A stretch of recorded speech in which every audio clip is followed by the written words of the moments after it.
नमस्कार, मेरे YouTube channel में एक बार फिर से आपका स्वागत है। मध्य प्रदेश राज्य सेवा प्रारंभिक परीक्षा 2023 17 दिसंबर 2023 को आपकी प्रारंभिक परीक्षा संपन्न होनी है। उम्मीद करता हूं कि आप सभी लोग बहुत अच्छे से अपनी तैयारी कर रहे होंगे। अब आज मैं इस वीडियो के माध्यम से कुछ ऐसी चीज़ों के बारे में आपको बताना चाहता हूं, कुछ ऐसी गलतियां जिन्हें हम कर बैठते हैं और हम प्रीलिम्स में सिलेक्शन से वंचित रह जाते हैं। एक-एक करके हम उन बातों पर चर्चा करेंगे कि किस तरह की गलतियां हम कर बैठते हैं और किस तरह से हम इन गलतियों की वजह से प्रीलिम्स के एग्जाम देते तो हैं लेकिन हमारा सिलेक्शन नहीं हो पाता। हम उन चीज़ों पर जो है आज चर्चा करते हैं। देखिए, सबसे पहली बात जो मैं आपको बताना चाहता हूँ वो ये है कि जब हम प्रीलिम्स की तैयारी करते हैं तो प्रीलिम्स की तैयारी जो है वो एक थॉरो स्टडी होती है। अर्थात आपको थोड़ी गहराई से जो है प्रीलिम्स की तैयारी करनी चाहिए। थोड़ी गहराई से जो है प्रीलिम्स की तैयारी के लिए जो है अध्ययन जो है वो थोड़ी गहराई में किया जाना चाहिए, क्योंकि प्रीलिम्स की तैयारी जो है वो एक गहराई का विषय है। तैयारी के दौरान जो है, मैंने पहले भी कई बार कहा है कि तैयारी के दौरान हमारे हर दिन एक जैसे नहीं होते। किसी दिन हमें लगता है कि हमने अच्छा पढ़ लिया है तो हमें लगता है कि हमारा सिलेक्शन हो जाएगा। कभी-कभी ऐसा भी होता है कि हम पढ़ नहीं पाते और फिर हमें लगता है कि यार कैसे सिलेक्शन होगा, क्या होगा हमारा। इस तरह से कई सारे थॉट्स, कई सारे विचार जो है हमारे दिमाग में चलते रहते हैं। कई बार जो है डिप्रेशन की भी स्थिति आ जाती है, कई बार हम पढ़ नहीं पाते तो हमें लगता है कैसे सिलेक्शन हो पाएगा। इस तरह की कई सारी परिस्थितियां जो है तैयारी के दौरान बनती बिगड़ती रहती हैं। देखिए, मैं छोटी-मोटी चीजें जो है, बहुत ऐसा नहीं है कि कोई बहुत ऐसे कोई कैप्सूल मैं आपको दे दूंगा जिससे आपका सिलेक्शन हो जाएगा, लेकिन हाँ, कुछ ऐसी चीजें हैं जो अपनी तैयारी के दौरान जो मैंने महसूस किया था, उन चीजों को जो है मैं आपको बताने की कोशिश करता हूँ। देखिए, सबसे पहली बात जो है, जो मैं आपको बताना चाहता हूँ, वो है आपकी दिनचर्या। आपकी दिनचर्या बहुत महत्वपूर्ण चीज है। आपकी दिनचर्या जो है, सबसे पहले तो ऐसी होनी चाहिए जिसमें आपके एक पर्टिकुलर डे के पूरे आपका लक्ष्य जो है वो निर्धारित होना चाहिए। लक्ष्य जो है बहुत बड़े-बड़े लक्ष्य ना रखें। एक दिन पहले ही सोने से समय आप अपना लक्ष्य दूसरे दिन के लिए निर्धारित कर लें और फिर उस लक्ष्य के अनुसार ही आप पढ़ाई करें। ऐसा नहीं हो कि कुछ भी हम उठाकर पढ़ने को बैठ गए और फिर हम पढ़ने लगे। पहली चीज तो ये। दूसरी बात मैं आपसे ये कहूंगा कि जो भी आपकी पुस्तकें हैं, जो भी आपके नोट्स हैं, इन पुस्तकों को, नोट्सों को आपने निश्चित रूप से जो है अपने शब्दों में बनाया होगा या अपने हैंडराइटिंग में जो है इसको लिखा होगा या कहीं से, किसी कोचिंग से, कहीं से तो आपके पास कुछ ना कुछ नोट्स, आपकी पुस्तकें जो है आपके पास होंगी। मैं आपसे रिक्वेस्ट करूंगा कि आप अपनी टेबल पर उन पुस्तकों को, उन नोट्स को जो है बहुत फैला बिखरा कर न रखें। आप एक सब्जेक्ट का एक नोट्स, एक जो भी आपके जो है पुस्तक है, उसको जो है आप टेबल पर रखें और पूरा फोकस जो है उसको पढ़ने में लगाएं और कोशिश करें कि एक टॉपिक को जितनी ज्यादा बार आप पढ़ सकें उतनी ज्यादा बार पढ़ें। अधिकांश स्टूडेंट जो गलती करते हैं वो ये करते हैं कि ज्यादा से ज्यादा चीजों को पढ़ने के चक्कर में वो उन चीजों को भी नहीं पढ़ पाते जो महत्वपूर्ण है, या अगर वो पढ़ते भी हैं तो उनको याद नहीं रख पाते। तो याद रखने के लिए सबसे पहली शर्त यही है कि आप ज्यादा से ज्यादा बार जो है एक ही टॉपिक का अध्ययन करें। कोशिश करें कि लगभग सभी टॉपिक्स जो है ज्यादा से ज्यादा बार जो है आप पढ़ सकें, क्योंकि हम मानव हैं और मानव में जो है एक कमी होती है कि हमें भूलने की आदत होती है, हम भूल जाते हैं। कई सारे जो है स्टूडेंट्स की ये प्रॉब्लम रहती है कि सर हम बार बार भूल जाते हैं। तो भूलना जो है वो कोई गलत बात नहीं है, या भूलना जो है वो कोई कमी नहीं है आपके व्यक्तित्व की। हम सभी भूलते हैं। तो याद रखने के लिए हमें बार बार अध्ययन की, बार बार अभ्यास की आवश्यकता होती है। आप वो अभ्यास करें, लगातार विषयों का जो है दोहराव करें। सबसे महत्वपूर्ण चीज, वस्तुनिष्ठ प्रश्न। देखिए, वस्तुनिष्ठ प्रश्न जो है आपके एग्जाम में सबसे महत्वपूर्ण रोल प्ले करते हैं, क्योंकि आपके एग्जाम में यही ऑब्जेक्टिव क्वेश्चंस आने वाले हैं और ऑब्जेक्टिव क्वेश्चंस का अभ्यास जो है आपको करना है। आप लगातार जो है जो भी टॉपिक आप पढ़ रहे हैं उस टॉपिक से रिलेटेड वस्तुनिष्ठ प्रश्न आप पढ़ें, उनका अभ्यास करें। और मैं तो ये कहूंगा कि आप एक जो है एक जो आंसर शीट होती है ना, जिसमें जो है आप सर्कल को जो है डार्कन करते हैं, गोले भरते हैं, आप एक आंसर शीट जरूर जो है तैयार कर लें इस तरह की। नेट पे आपको मिल जाएगा, आराम से आप जो है उसे फोटोकॉपी करा के अपने पास रख सकते हैं और कोशिश करें कि उस आंसर शीट में जो है गोले भरने की प्रैक्टिस ज़्यादा से ज़्यादा करें। क्योंकि कई बार जो है विद्यार्थी ये गलती कर बैठते हैं एग्जाम हॉल में, वहाँ पे जो प्रेशर होता है, उस दबाव में, उस प्रेशर में हम आंसर शीट को भरने में ही गलतियां कर बैठते हैं। तो यदि आप यहाँ से अभ्यास करके जाएंगे तो वहां पर जो है इस तरह की गलतियां आपसे नहीं होंगी। और इसीलिए मेरा ये सुझाव होगा कि आप घर पे जब आप अभ्यास कर रहे हैं, उस समय ये अभ्यास जो है आप आंसर शीट में आंसर को गोले भरकर जो है करें। इससे वहां गलतियां होने के चांसेस जो है वो कम हो जाएंगे। वस्तुनिष्ठ प्रश्नों का अभ्यास करने से एक लाभ ये भी होता है कि हो सकता है कि जो प्रश्न जो है आप पढ़ रहे हैं या जिन प्रश्नों का आपने अभ्यास किया है, वो प्रश्न एज इट इज जो है वहां एग्जाम में उठकर आ जाए। ऐसी संभावना होती है, कई बार जो है इस तरह का होता है कि जो हमने पढ़ा है वो प्रश्न जो है वहां पर आ जाए, उससे आपको सीधे सीधे फायदा मिल जाएगा। अगर हम केवल और केवल अभ्यास करते रहें, अपने टॉपिक्स को हम सब्जेक्टिव रूप में अगर केवल पढ़ते रहें, तो कई बार जो है ये होता है कि एग्जाम में जो है हमें चीजें याद ना आए। तो बेहतर है कि आप अपने वस्तुनिष्ठ प्रश्नों को हल करने का अभ्यास जरूर करें। चौथी चीज, ग्रुप स्टडी। कई सारे स्टूडेंट्स साथ में बैठकर पढ़ाई करते हैं, अच्छी बात है, 2 या 3 लोग आपस में बैठकर पढ़ाई कर सकते हैं, एक दूसरे से प्रश्न पूछ सकते हैं, लेकिन 3 से ज्यादा संख्या स्टूडेंट्स की नहीं होनी चाहिए, क्योंकि 3 से ज्यादा स्टूडेंट्स की संख्या ग्रुप स्टडी न होकर ये भीड़ स्टडी हो जाती है, जिसका कोई मतलब नहीं निकलता। साथ ही साथ इस बात को जरूर ध्यान रखें कि आपके मित्र जो आपके साथ तैयारी कर रहे हैं या जो आपके साथ ग्रुप स्टडी कर रहे हैं, उनका नजरिया सकारात्मक हो। कई बार जिनके साथ हम स्टडी कर रहे होते हैं वो कंपटीशन के चक्कर में आपसे ऐसे ऐसे प्रश्न कर बैठते हैं जिसका कोई मतलब नहीं होता।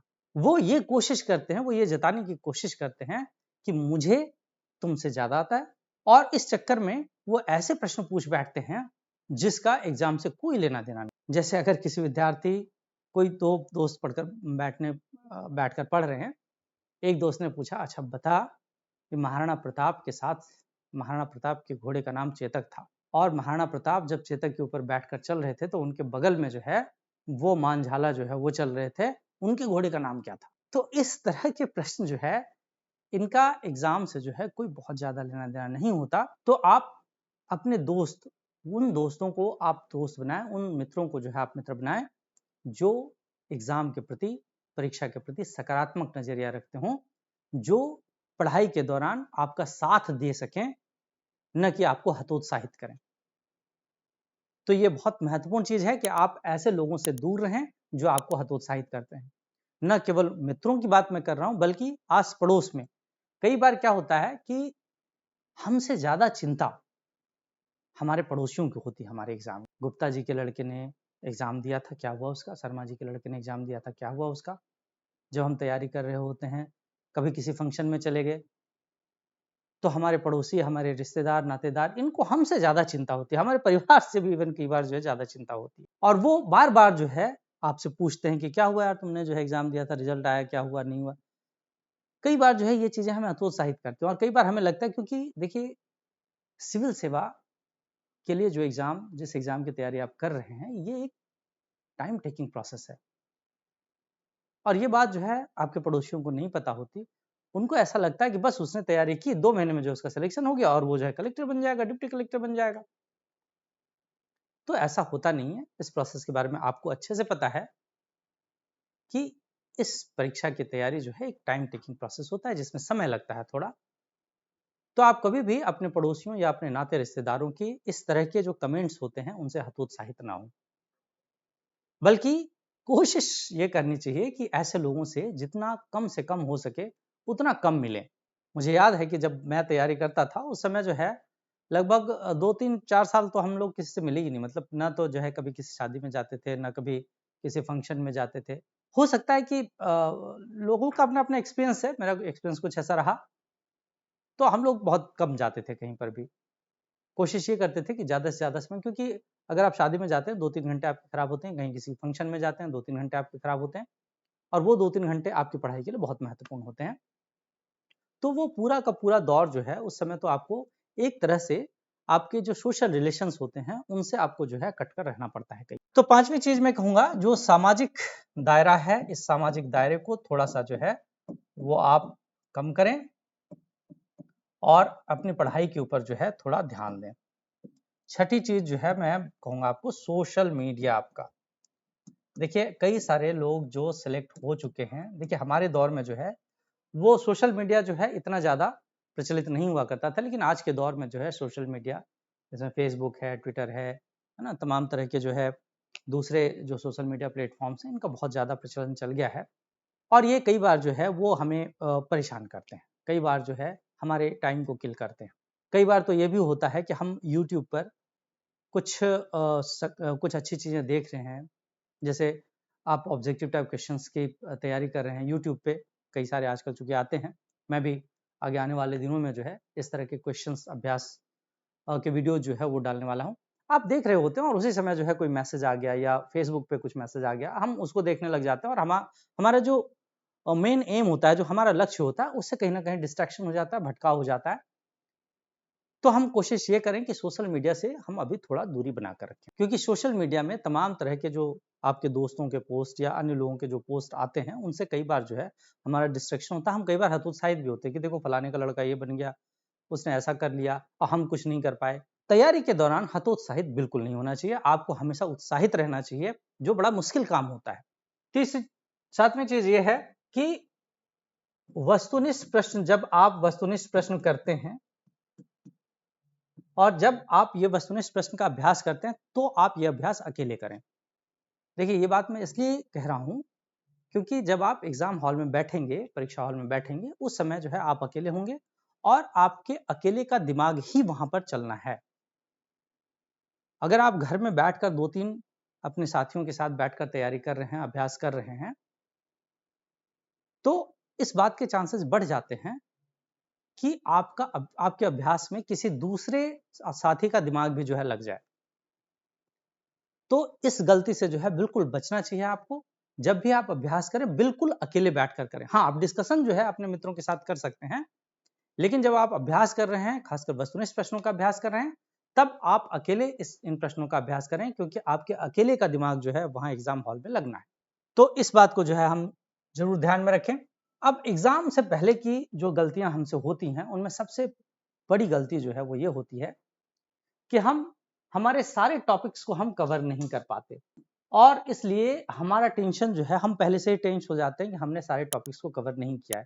तो देखिए मैं आपको यही कहूंगा कि आप ज़्यादा से ज़्यादा जो है कोशिश ये करें कि आपके लगभग सारे टॉपिक्स कवर हों, क्योंकि प्रीलिम्स का एग्जाम एक ऐसा एग्जाम है जिसमें कहाँ से प्रश्न आ जाएगा हम नहीं कह सकते और इसीलिए कमोबेश जो भी टॉपिक्स आपको सिलेबस में दिए गए हैं उन सारे टॉपिक को आपको कवर करना ही पड़ेगा। इसके अलावा जो है कोई विकल्प है नहीं। नवीं चीज मैं कहूंगा आप थोड़ा सा जो है, क्योंकि जब हम तैयारी कर रहे हैं, ये तैयारी जो है कोई बहुत ऐसी तैयारी नहीं है जो बहुत आसान हो। तैयारी के दौरान जो है कई सारे विचार जो है हमारे दिमाग में चलते रहते हैं। तो मैं कहूँगा सुबह सुबह थोड़ा मेडिटेशन वगैरह जो है हम लोग जरूर करें। ये मेडिटेशन जो है वो हमें सकारात्मक ऊर्जा प्रदान करता है और सुबह सुबह 5 या 10 मिनट जो है आप जरूर ध्यान लगाकर जो है बैठें। ये जो है हमें निश्चित रूप से हमारी तैयारियों में जो है मदद करता है।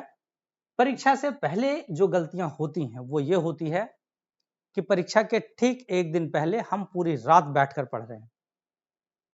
आप ये बात विश्वास माने कि एग्जाम के ठीक पहले वाले दिन अर्थात रात को आपने जो कुछ भी पढ़ा है उसमें से आपको कुछ भी याद नहीं रहने वाला और पूरी रात जागने के बाद जब सुबह आप एग्जाम देने जाते हैं आपके सिर में दर्द हो रहा होता है, आप चीजों को रिकॉल नहीं कर पाते हैं।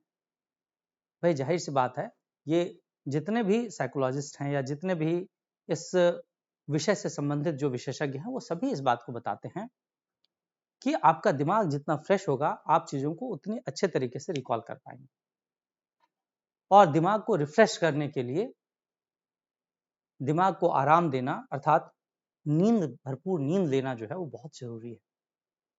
एक कंप्यूटर भी जो है ना लगातार काम करते करते थक जाता है और उसको रिफ्रेश करने के लिए हम क्या करते हैं, तो या तो उसे स्लीप मोड में डाल देते हैं या फिर जो है हम उसे शट डाउन कर देते हैं ताकि वो फिर से जो है रिफ्रेश हो जाए। तो हमें भी तो रिफ्रेश होने की आवश्यकता होती है। अगर आप रात भर पढ़ते रहेंगे तो जाहिर सी बात है कि आप धीरे-धीरे करके जो है स्लो होते चले जाएँगे, डल होते चले जाएँगे और दूसरे दिन उठकर जब आप एग्ज़ाम देने पहुँचेंगे और ख़ासकर दूसरी पाली में जब आप एग्ज़ाम दे रहे होंगे, उस समय जो है आपसे क्वेश्चन पढ़ा भी नहीं जाएगा। तो ये बहुत महत्वपूर्ण चीज़ है कि आप एग्ज़ाम से ठीक पहले जो है नींद ज़रूर अच्छी लें, ताकि जो कुछ भी आपने एग्ज़ाम से पहले पढ़ा है, वो आप रिकॉल कर सकें। 10वीं चीज़ एग्ज़ाम सेंटर। देखिए एग्ज़ाम सेंटर ये मैंने इसलिए टॉपिक लिया क्योंकि हम जब एग्ज़ाम सेंटर पर पहुँचते हैं, तो कई बार जो है हड़बड़ी में हम एडमिट कार्ड ले जाना भूल जाते हैं। एडमिट कार्ड से संबंधित या परीक्षा के जो भी फॉर्मेलिटीज़ हैं, उनसे संबंधित कुछ चीज़ें ले जाना भूल जाते हैं। तो आप ध्यान रखें कि ये बहुत बेसिक सी चीज़ है, बहुत छोटी सी चीज़ है, लेकिन बहुत महत्वपूर्ण चीज़ है। एग्ज़ाम से रिलेटेड जो भी फॉर्मेलिटीज़ हैं, इन फॉर्मेलिटीज़ को आप पहले ज़रूर पूर्ण कर लें। जब आप एग्ज़ाम सेंटर पर पहुँचते हैं, तो एग्ज़ाम सेंटर पर इतनी जो भीड़ दिखाई देती है, उस भीड़ से कई सारे छात्र जो है डर जाते हैं। मेरा खुद का भी एक्सपीरियंस रहा है। कई बार हम लोग भी जो है एग्ज़ाम सेंटर पर पहुँचे, इतनी भीड़ देखकर हमें लगता है इतना कॉम्पिटिशन है, इतनी भीड़ में हमारा क्या होगा? तो आप इस बात को ध्यान रखें, उस भीड़ में सभी अकेले हैं और सब यही सोच रहे हैं कि यार इस भीड़ में इतना जो कॉम्पिटिशन है इसमें हमारा क्या होगा? तो उस भीड़ में सब अकेले हैं। यदि आप ये बात अपने दिमाग में जो है बिठा लेंगे कि इस भीड़ में सभी अकेले हैं, सभी यही सोच रहे हैं, तो आपका मनोबल बढ़ा हुआ रहेगा और आप एग्ज़ाम में हतोत्साहित नहीं होंगे। एग्ज़ाम सेंटर पर कई बार आप ये भी देखते हैं, कई सारे विद्यार्थी जो है बैठकर पढ़ रहे हैं। कोई इतनी मोटी गाइड लेकर बैठा हुआ है, कोई कुछ लेकर बैठा हुआ है, कोई 2, 4, 10 किताबें एक साथ लेकर बैठा हुआ है। आप ये विश्वास माने जितने लोग वहाँ पर किताबें लेकर बैठे हुए हैं और जो पढ़ रहे हैं, वो बहुत डरे हुए हैं। वो इसलिए डरे हुए हैं कि संभवतः उनकी तैयारी जो है पूरी हो नहीं पाई है। और क्या एग्ज़ाम के समय में जो हम पढ़ेंगे वो क्या याद रहेगा? ठीक 10 मिनट अंदर जाने से पहले हम जो कुछ पढ़ेंगे वो क्या याद रहेगा? अगर आपको यही करना है कि नहीं साहब हमें एग्ज़ाम सेंटर में कुछ पढ़ना ही है, तो आप अपनी छोटी-सी जो है वो एक नोट्स 1 या 2 पन्नों की जो है आप बनाकर ले जा सकते हैं। लेकिन उन नोट्सों में भी वही चीज़ें लिखी हुई होनी चाहिए, जो चीज़ें जो है आपने पहले पढ़ रखी हैं। कोई भी नई चीज़ जो है एग्ज़ाम सेंटर में बिल्कुल नहीं पढ़ें। एकदम आपको ऐसा लगता ही है कि नहीं एग्ज़ाम सेंटर में तो पढ़ेंगे ही, नहीं तो हम हतोत्साहित हो जाएँगे कि दूसरे लोग पढ़ रहे हैं, हम नहीं पढ़ रहे। तो आप पढ़ी हुई चीज़ों के ही नोट्स जैसे कुछ करंट अफेयर्स वगैरह कुछ चीज़ें जो है इस तरह की बनाकर ले जाएँ और उनको जो है आप एग्ज़ाम सेंटर में जाकर पढ़ें। इससे मैं डिनाई नहीं करता, ये आप कर सकते हैं। तो एग्ज़ाम सेंटर पर जो है बाकी के बच्चों को इतनी सारी किताबों के साथ पढ़ते हुए देखकर कभी हतोत्साहित ना हो, क्योंकि वो जो कुछ भी पढ़ रहे हैं उनके दिमाग में कुछ नहीं जा रहा और ये सब जो है वो आपको एक तरह से हतोत्साहित ही करेगा, इसलिए इस पर बिल्कुल ध्यान ना दें। अब आप एग्ज़ाम सेंटर में जाते हैं, आप अपनी सीट पर बैठ जाते हैं और आपको सीट पर बैठने के पश्चात जो आंसर शीट मिलती है, आप बिल्कुल तसल्ली से उस आंसर शीट को बहुत अच्छे से जो है ध्यान से फिल करें। उनकी फॉर्मेलिटी जो है वो बहुत अच्छे से फिल करें, क्योंकि ये आपका आंसर शीट जो है बहुत महत्वपूर्ण है। ध्यान रखें, आंसर शीट जो है किसी भी कीमत पर कटना, फटना, मुड़ना या गंदा नहीं होना चाहिए, क्योंकि जो ओएमआर स्कैनर होता है, वो स्कैनर कटे हुए, फटे हुए, मुड़े हुए, गंदे जो आंसर शीट्स होते हैं, उनको चेक नहीं करता। तो सॉफ्टवेयर है, वही सॉफ्टवेयर जो है उसको अगर कुछ चीज़ नहीं समझ में आती तो वो रिजेक्ट कर देगा आपके आंसर शीट को। तो इस बात को ध्यान रखें, आप अपने आंसर शीट को जो है अपनी जान से ज़्यादा प्यार करें और वहाँ पर जो है आप ये कोशिश करें। देखिए कई बार हमारे जो सेंटर्स होते हैं, सरकारी स्कूलों में पढ़ते हैं, कई बार वहाँ पर जो हमें डेस्क मिली हुई होती है, उसमें हमने आंसर शीट ऐसे ही रख दिया और फिर जब हमने जो है सर्कल को डार्कन करने की कोशिश की, हमारा पेन जो है वो उस आंसर शीट में जो है वो छेद कर गया। ये बहुत बड़ी घटना हो गई आपके साथ, घटना नहीं दुर्घटना हो गई। और इसीलिए जो है मेरा सुझाव ये रहता है कि आप ज़रूर जो है अपने साथ हैंकी रुमाल वगैरह जो है लेकर जाते हैं, आप उस डेस्क के नीचे जो है अपने रुमाल को बिछा दें। देखिए आपका आंसर शीट जो है बहुत महत्वपूर्ण है। एक रुमाल जो है आपके आंसर शीट के सामने कोई कीमत नहीं रखता। अपने रुमाल को जो है नीचे बिछा दें, क्योंकि आज की डेट में तो जो है किसी भी तरह की कोई भी चीज़ जो है आपको एग्जाम हॉल में ले जाने की अनुमति नहीं है। तो आप नीचे जो है आंसर शीट अपनी एक हैंकी या एक रुमाल बिछाकर और उसके ऊपर जो है वो आंसर शीट रखें और फिर जो है अपने फॉर्मेलिटीज वगैरह जो है पूरी करें और पूरी तसल्ली से फॉर्मेलिटीज पूरी करें, क्योंकि एक भी कोई चीज अगर आपकी रह जाती है, गोले काले करने को रह जाते हैं, तो आपकी आंसर शीट चेक नहीं हो पाती और फिर घर आकर भले ही हमने कितना भी अच्छा एग्जाम हमारा गया हो, हम इस बात से ही परेशान रहते हैं कि अरे मैंने जो है नाम पूरा लिखा था या नहीं, मैंने रोल नंबर ठीक से जो है भरा था या नहीं, मैंने बाकी की फॉर्मेलिटीज कहीं छोड़ तो नहीं दी। तो आप पूरी तसल्ली से जो है इस बात की तसल्ली कर लें, एक बार चीजों को जो है फिल करें और उसके बाद फिर उसको जो है 2 बार 3 बार चेक कर लें। बहुत समय रहता है, आपको पर्याप्त समय मिलता है 2-3 बार जो है अपने फॉर्मेलिटीज को चेक करने का, तो जरूर जो है इस बात को चेक कर लें, क्योंकि ये बाद में जो है परेशानी पैदा करते हैं। अब एग्जाम सेंटर में आप अपनी शीट पर बैठ गए हैं, आपको कॉपी मिल गई है, आपने फॉर्मेलिटीज भी फिल करनी है, फिर आपको जो है प्रश्न पत्र मिलता है और प्रश्न पत्र मिलते ही हम सीधे जो है प्रश्नों को हल करना शुरू कर देते हैं और अपने आंसर शीट में गोले भरना शुरू कर देते हैं। ये बहुत बड़ी गलती है, ये गलती बिल्कुल ना करें। देखिए, एग्जाम हॉल के साथ अपने आप को एकोमोडेट करने में हमें कम से कम 5 से 10 मिनट का समय लगता है और एक बड़ी समस्या ये रहती है कि क्या हम प्रश्न पत्र में दिए गए सभी प्रश्नों को एक साथ पहले पढ़ें या फिर जो है हम प्रश्न क्रमांक 1 से जो है प्रश्न हल करना शुरू करें, प्रश्न क्रमांक 1 से हल करना शुरू करें या प्रश्न क्रमांक 100 से जो है नीचे की तरफ जाए। ये बहुत सारे लोगों का अपना अपना अनुभव है, बहुत सारे लोग जो है अपने अपने हिसाब से चीजों को करते हैं। मैं आपको यही सजेस्ट करूंगा कि पहले के 5 मिनट में आप अपनी आंसर शीट पर किसी तरह से जो है गोले काले न करें, क्योंकि उसमें गलतियों की संभावना होती है। तो यहाँ पर जो है आप थोड़ा सा समय दें और पहले 5 मिनट में जो है आप प्रश्नों को जो है पढ़ने की कोशिश करें। मेरा सुझाव ये रहेगा कि जो भी प्रश्न आपको सिंपल लगते हैं उन प्रश्नों के आंसर जो है आप अपने प्रश्न पत्र में जो है टिक करते जाएं उस समय तो कम से कम, और जो भी सिंपल प्रश्न है पहले आप उन प्रश्नों को करें। देखिए, प्रीलिम्स में प्रश्न पत्रों को हल करने का एक तरीका होता है, इसके राउंड्स होते हैं। आप सबसे पहले राउंड में उन प्रश्नों को हल करें जो फैक्चुअल प्रश्न हैं, जिनके आंसर आपको आते हैं, पहले आप उन प्रश्नों को हल करें और उसके बाद दूसरे राउंड में आप उन प्रश्नों को हल करें जिनके आंसर या तो आपको कम आते हैं या आपको नहीं आ रहे हैं, बाद में उन प्रश्नों को हल करें। ऐसा ही मेरे ख्याल से सभी स्टूडेंट्स ऐसा ही लगभग करते हैं। हाँ, जब आंसर शीट पे गोले काले करने की बात आती है तो मैं आपको जरूर ये सलाह दूंगा कि आप एक प्रश्न करने के बाद उसके जो है गोले काले करें और तभी जो है आप दूसरे प्रश्न पर बढ़ें। फिर दूसरे प्रश्न को हल करने के बाद उसके गोले को जरूर काला करें। ऐसा बिल्कुल ना करें कि हमने जो है सारे प्रश्न हल कर लिए, एक बार प्रश्न पत्र पर सब में टिक लगा लिए और उसके बाद एक साथ जो है वो अंत में हम गोले काले कर रहे हैं।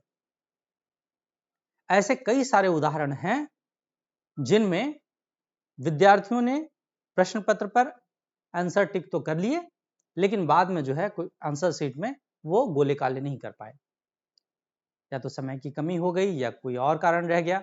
साथ ही साथ जब आप एक साथ गोले काले करते हैं तो फिर गलतियों की संभावना बढ़ जाती है। अगर एक भी गोला काला करने में कहीं कोई मिस्टेक हो गई तो पूरा का पूरा क्रम जो है वो खराब हो जाता है। इसलिए प्रत्येक प्रश्न को करने के पश्चात पहले गोले काले करें, तभी जो है अगले प्रश्न पर जो है वो बढ़े। मेरा ये सुझाव जो है वो जरूर रहेगा। प्रश्न हल करने के लिए जो है क्या करें, देखिए ऑब्जेक्टिव टाइप क्वेश्चंस होते हैं, आपने बहुत कुछ पढ़ा हुआ है, आपने तैयारी की हुई है, निश्चित रूप से जो है हर प्रश्न के बारे में आपने कुछ ना कुछ जरूर पढ़ा है। हाँ, एग्जाम में जो है कुछ प्रश्न ऐसे आते हैं जिनके बारे में हम बिल्कुल ही हमने नहीं पढ़ा है, तो देखिए उसमें तो जो है आप कुछ नहीं कर पाएंगे। लेकिन हाँ, जो प्रश्न हमें आते हैं, सबसे पहली बात तो यह है कि जो प्रश्न हमें आते हैं वो उसके जो है हम टिक लगा लें, पहले उसके गोले काले कर लें हम पहले। फिर कुछ प्रश्न आपके पास ऐसे भी होते हैं जिनमें आपको थोड़ा बहुत जो है कुछ जानकारी है, तो यहाँ पर जो है रूल ऑफ एलिमिनेशन, आप इन वस्तुनिष्ठ प्रश्नों को हल करने के लिए, इस प्रकार के वस्तुनिष्ठ प्रश्नों को हल करने के लिए आप रूल ऑफ एलिमिनेशन जो है वो इसका इस्तेमाल कर सकते हैं। अर्थात 4 विकल्प जो हैं, इन 4 विकल्पों में से अगर आपको कोई प्रश्न दिया गया है जिसके 4 विकल्प हैं और आपको थोड़ी बहुत भी जानकारी उस प्रश्न के बारे में है, तो इन 4 विकल्पों में से जो सबसे खराब विकल्प है आप पहले उसको एलिमिनेट कर दें कि नहीं, ये विकल्प तो हो ही नहीं सकता। अमूमन ये होता है कि 2 विकल्प जो है वो ऐसे होते हैं जो बिल्कुल वर्स्ट होते हैं, देखकर भी समझ में आ जाते हैं, या अगर हमने थोड़ा बहुत भी दिमाग लगाया तो हमें समझ में आ जाते हैं कि ये 2 विकल्प जो है नहीं होंगे। अब हमारे पास केबीसी के जैसा जो है 50-50 बचता है, ठीक है। अब हमारे पास जो है वो 2 विकल्प बचे हुए हैं, तो आप इन दो विकल्पों में जो भी ऑप्शंस दिए हुए हैं, इन उत्तरों को आप प्रश्न के साथ जो है रिलेट करने की कोशिश करें, थोड़ा रिकॉल करें चीजों को। आप यदि थोड़ा भी दिमाग लगाएंगे तो निश्चित रूप से आपको उस प्रश्न को हल करने का कोई ना कोई तरीका मिल जाएगा। कई बार तो ऐसा होता है कि प्रश्नों में ही उत्तर छिपे भी होते हैं, कई सारे प्रश्न ऐसे होते भी हैं। और कई बार यह भी होता है कि पूरे 100 प्रश्नों में कहीं किसी एक प्रश्न का उत्तर जो है उन 100 प्रश्नों की किसी दूसरे प्रश्न में जो है छुपा हुआ भी मिल सकता है। ऐसा भी जो है कई बार हो जाता है। तो यहाँ पर जो है आप इस तरह से रूल ऑफ एलिमिनेशन की सहायता से आप जो है प्रश्नों को हल कर सकते हैं। देखिए, कभी भी तुक्के नहीं लगाना चाहिए। तुक्कों में तुक्के लगाने का मतलब हम अक्कड़ बक्कड़ बम्बे बो 80-90 पूरे 100 करें और ये रहा बी आंसर आ गया और हमने बी आंसर लगा दिया। ऐसा नहीं करना चाहिए। ऐसा इसलिए नहीं करना चाहिए क्योंकि अगर आप अच्छी तरह से तैयारी कर रहे हैं तो निश्चित रूप से जो प्रश्न आया है उस प्रश्न के बारे में कहीं ना कहीं से कुछ ना कुछ आपने जरूर पढ़ा होगा। या हो सकता है 2-4 प्रश्न ऐसे हो सकते हैं कि बिल्कुल ही आपने अगर नहीं पढ़ा है तो भी मैं आपसे यही आपको सुझाव दूंगा कि आप उस प्रश्न को पढ़कर आंसर्स के साथ प्रश्नों को रिलेट करने की कोशिश करें। हो सकता है कि कोई रास्ता निकल आए और कोई आंसर जो है आपको समझ में आए और आप उस आंसर को जो है लगा सकें। 90% चांस है कि यदि आपने सोच समझकर आंसर लगाया है, रूल ऑफ एलिमिनेशन को फॉलो किया है, तो 90% चांस इस बात के हैं कि आपका प्रश्न जो है वो सही हो जाए। तो हम में से कई लोग जो है परीक्षा के दौरान जो है इस तरह की गलतियां कर बैठते हैं। मेरे अपने अनुभवों से जो गलतियां जो है मुझे लगा कि हाँ विद्यार्थी कर सकते हैं, उन गलतियों के बारे में जो है मैंने चर्चा की। उम्मीद है कि इस तरह की गलतियां जो है वो आप नहीं करेंगे। मैं कोई नई चीज नहीं बता रहा हूं, लेकिन कई बार ऐसा होता है कि हम यदि किसी के मुंह से सुन लें, किसी टीचर के मुंह से सुन लें, किसी मेंटोर के मुंह से सुन लें उस चीज को, तो शायद उस चीज को हम याद रख लेते हैं।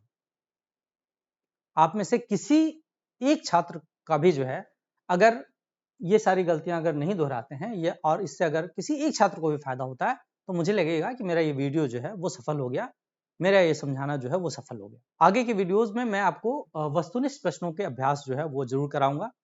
मेरी कोशिश रहेगी कि आपके सिलेबस में जितने भी टॉपिक्स हैं मैं उन सभी टॉपिक्स के वस्तुनिष्ठ प्रश्नों के अभ्यास के वीडियो जो है वो डाल सकूं। अच्छा, वस्तुनिष्ठ प्रश्नों से मुझे याद आया कि वस्तुनिष्ठ प्रश्नों का अभ्यास जब आप करते हैं तो जब अभ्यास के दौरान हम में से अधिकांश लोग जो है क्या करते हैं कि बहुत सिंपल कुछ प्रश्न जो है उनको हम ओवरलुक कर देते हैं और हमें लगता है कि यार ये बहुत सिंपल प्रश्न है, इनको जो है करने की आवश्यकता नहीं है। और हमसे गलती क्या होती है एग्जाम हॉल में, सबसे बड़ी गलती हमसे यही होती है कि हम उन्हीं सिंपल प्रश्नों को गलत कर बैठते हैं। तो सिंपल प्रश्नों को जो है बिल्कुल भी ओवरलुक ना करें, बल्कि मैं आपसे कहूंगा कि सिंपल प्रश्नों को अच्छे से पढ़कर उसके आंसर दें। क्योंकि आप ये याद रखें कि एग्जाम में 100 प्रश्नों में से अगर 60 सिंपल प्रश्न हैं और उन 60 में से अगर 5 भी आपके गलत हो जाते हैं तो आपका सिलेक्शन रुक जाएगा। हमेशा से मैं बताता आया हूं कि एग्जाम में कभी भी टफ प्रश्न आपका सिलेक्शन नहीं कराते। एग्जाम में जो आपके सिंपल प्रश्न हैं वही आपका सिलेक्शन कराते हैं, क्योंकि टफ प्रश्न तो टफ है ही, सबके लिए टफ है, और सिंपल प्रश्न सबके लिए सिंपल है। सिंपल प्रश्नों में जो एक भी प्रश्न गलत नहीं करेगा वो एडवांटेज ले जाएगा। और टफ प्रश्नों में तो भाई कई बार जो है ये होता है कि दो छात्र बैठे हुए हैं, टफ प्रश्न कर रहे हैं, तो हो सकता है किसी का सही हो जाए किसी का गलत हो जाए। तो टफ प्रश्न जो है वो कभी भी कंपटीशन नहीं देते, बल्कि सिंपल प्रश्न जो होते हैं वही कंपटीशन देते हैं। तो इसीलिए सिंपल प्रश्नों को जो है बिल्कुल इग्नोर ना करें, सिंपल प्रश्नों को बिल्कुल ओवरलुक ना करें, उन्हें अच्छे से करें। तो आज की वीडियो में हम इतना ही रखते हैं। आगे वस्तुनिष्ठ प्रश्नों के अभ्यास के वीडियोस और आपके सिलेबस के जो अलग अलग टॉपिक्स हैं उनके वीडियोस जो है वो आप इस चैनल में जो है वो देखते रहें। उम्मीद है आपको ये वीडियो पसंद आया होगा। इसी तरह के और वीडियो जो है देखने के लिए इस चैनल को जरूर सब्सक्राइब करें। थैंक यू, धन्यवाद।